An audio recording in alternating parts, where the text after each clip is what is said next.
Good morning, Year 6, and welcome to today's English lesson. We are going to start, as ever, with a bit of grammar. So, first up, this one, look at the word classes of the underlined words, okay? What is their job? What do they do? The girl bought a sandwich and an apple to eat for lunch. So, what class is the, a, and an? Have a look. Are they adjectives? Are they describing the noun? Are they adverbs? Are they describing the verb? Are they determiners? Do they tell us a quantity or a known or unknown of something? Or are they nouns? Are they things? Hopefully you are having a think and you know the answer. They are, in fact, determiners, okay? They are determiners. A determiner tells us the quantity of something. So, numbers are determiners, but also determiners tell us whether something is known or unknown. So his, hers, or actually not his and hers, discount that. The girl, we know that it's the girl and a sandwich, okay? Sentences. Which sentence is punctuated correctly? The same sentence 4 different times. So let's have a look. The man grabbed his coat, dash, it looked cold and windy outside. The man grabbed his coat, it looked cold, dash, and windy outside. The man grabbed his coat, it looked cold and windy, dash, outside. Or the man grabbed his coat, it looked cold, dash, cold and windy outside. Which one do you think is the right one? Okay, hopefully you are telling me it's the first one. That's the right one. The man grabbed his coat, dash, it looked cold and windy outside. The part of the phrase after the dash, it looked cold and windy outside, is adding more information, and it tells us a little bit more. So that little chunk there comes after the dash. You could have used a full stop. They could have been 2 separate sentences. They're both main clauses. By adding the dash, you're adding some drama. Okay. Word of the day today is rouse, okay? It's got that ow sound in the middle, rouse, okay? It is a verb. It means to stop someone from sleeping. So if you wake them up, you rouse them. Or to make someone angry or excited. You can have, you're roused to anger if your brother feels something from like chips would rouse me anger. Okay, so the synonyms are to awaken or to excite. Now I have written 2 sentences down at the bottom. Miss Taylor was roused from her dream about unicorns. Okay, so she's woken up from it. Or Mr. Collins became roused by his class's inability to stop talking. So it means he was getting angry. Okay, what I would like you to do is write me today, for word of the day, I would like 2 sentences, please, using the word rouse in its 2 different meanings, okay? So pause the video, you need to write these sentences down somewhere, and then you need to make sure you hand them in later. Right, so today we have got a slightly different pace of the lesson. We're just going to do comprehension today. The focus of the comprehension is going to be retrieval. So finding those answers in a text and noting them down, and summarizing. That is where you take the information and you write it down in fewer words. We have done a lot of this in school. It should be something that you are feeling reasonably confident and comfortable with. I'm not asking you to infer anything. You are literally just reading it and then rewriting it. Okay, so it's very straightforward today. You need to read chapter 12. Now, on DB Primary, there is a PDF of chapter 12 for you to read. So at the moment, you can go away from this video, go and read chapter 12, go and have a look at the comprehension questions and fill those in. And then there are also some answers. Now, some of the answers won't be identical to yours, but as long as your answers are similar, you can give yourself a mark. You then need to upload those to us so we can see how you are getting on. If you are not a confident reader, and there are quite a lot, there's 7 pages in chapter 12, and you would prefer to listen to me read the chapter, then you can continue with this video. Again, I'll explain what you need to do at the end. So it's up to you. You can pause today's video, say cheerio and go and work independently, or you can stay, listen to me reading the story and then go and do this. All right, for those of you who are still here, chapter 12, in which Nancy is true to her word.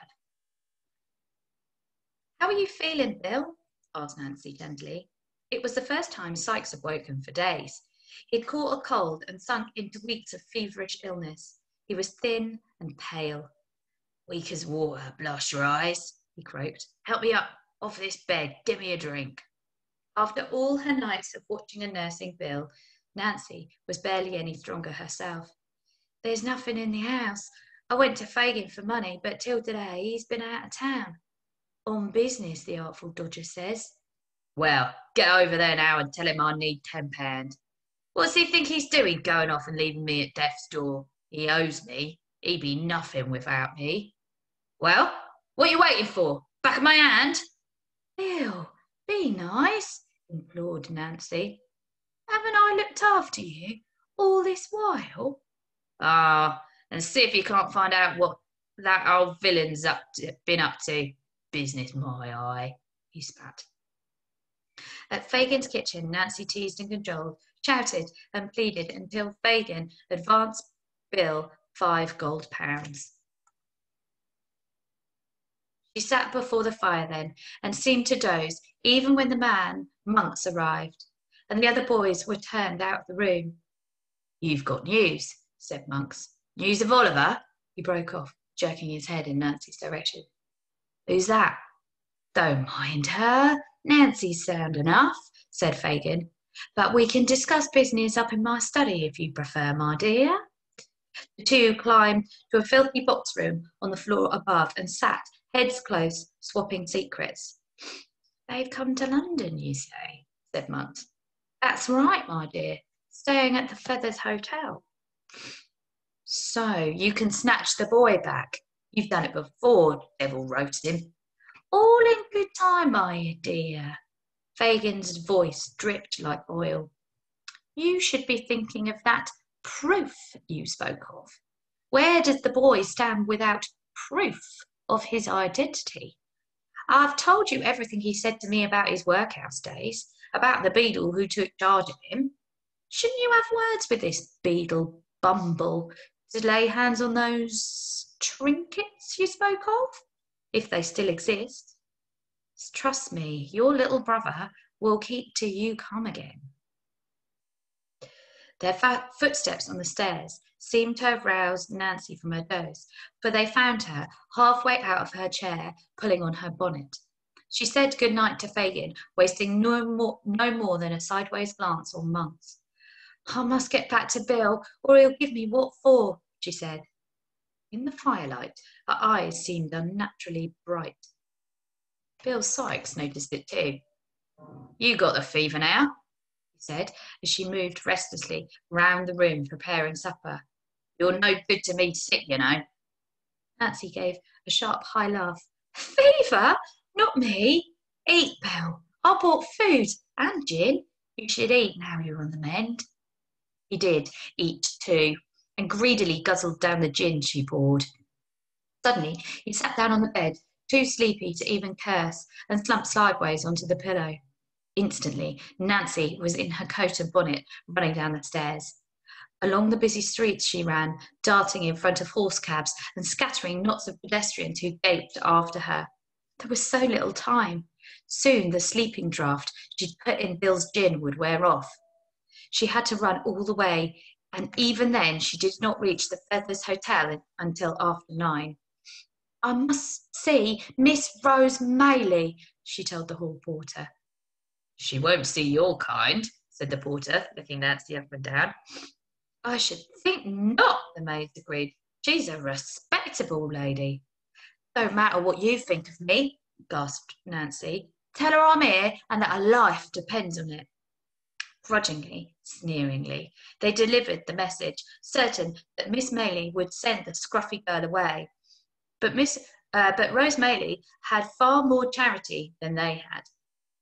Even knowing nothing of Nancy, she offered at once to help her, as if she was able. Oh, sorry. Even knowing nothing of Nancy, she offered at once to help her if she was able, and got her purse out to do so. "Oh, it's not money I'm after," said Nancy. "I've got news about Oliver." "You know Oliver?" exclaimed Miss Maylie, dropping her purse. "I'm Nancy. I'm the one what snatched him from the old gentleman at Pentonville." If Rose was shocked, she hid it well. "You had better sit down. Do you know a man called Monks?" "No. Well, he knows you, and he knows young Oliver and all. Just tonight, I heard he's Oliver's brother." Nancy recounted everything she'd overheard as she crouched, eavesdropping on the stairs of Fagin's kitchen. She told how the man called Monks seemed to want Oliver ruined, not murdered, no, but jailed or sunk deep into a life of crime. How Fagin might have managed it too, but for the bungled robbery. "My life's a washout, and there's no saving me," Nancy said at last, smearing rouge on her cheeks with the back of her hand as she wiped away her tears. "But if Oliver's got a chance, some prospects in life, I won't stand by and see him robbed. And you must keep him safe, Ma'am. Don't let Fagin get his claws into him again. I'll try and find out more, but I'm dead already if my sweetheart sniffs out what I've done." Rose Maylie assured Nancy that she would be perfectly safe. Why, once the gang was in prison, Nancy could make a fresh start, away from her sordid life, her evil cronies.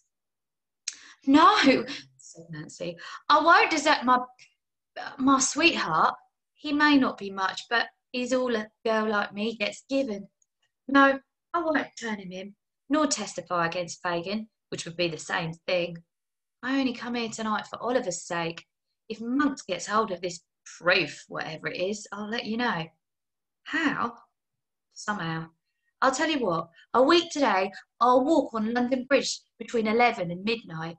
You may come and find me there, though God help me if my belt ever gets wind of it." The visit left Rose Maylie shaken. She was heartily glad when news came to the hotel the next morning. Mr. Brownlow had been found. His new address had been tracked down.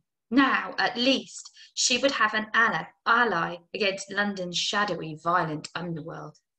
The cab stopped outside a house in the Strand, and Rose Maylie went inside alone.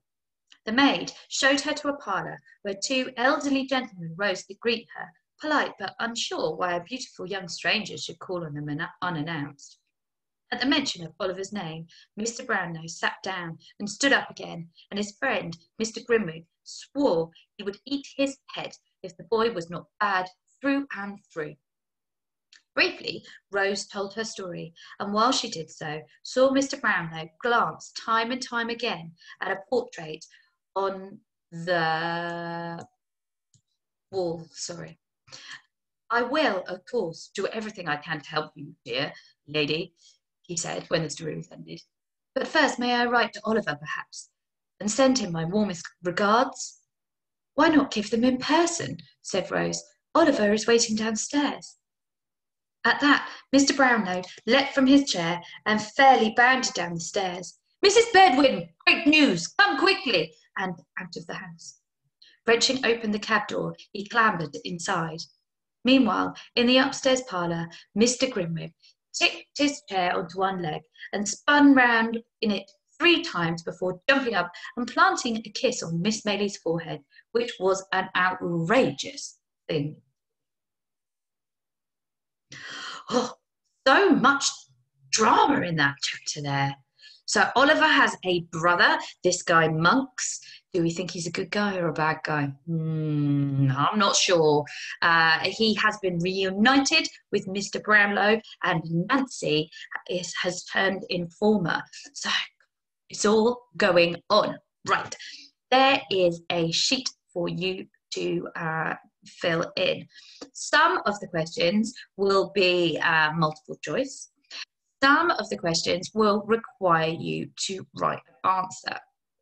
Some of the questions are worth 1 point because all you've got to do is one thing. And some of the questions will be worth more than 1 point because you might need to use your skills of prove, evidence, and explain.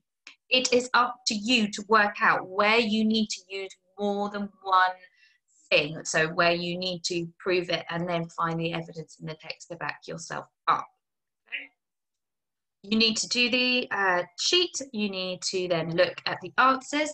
Like I said before, some of the answers might not be word for word the same as what you've written, but if they are more or less the same, that's fine.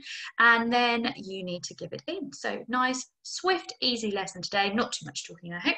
And I shall see you tomorrow for our last lesson of the week. Have a great rest of the day, and I shall see you on Friday.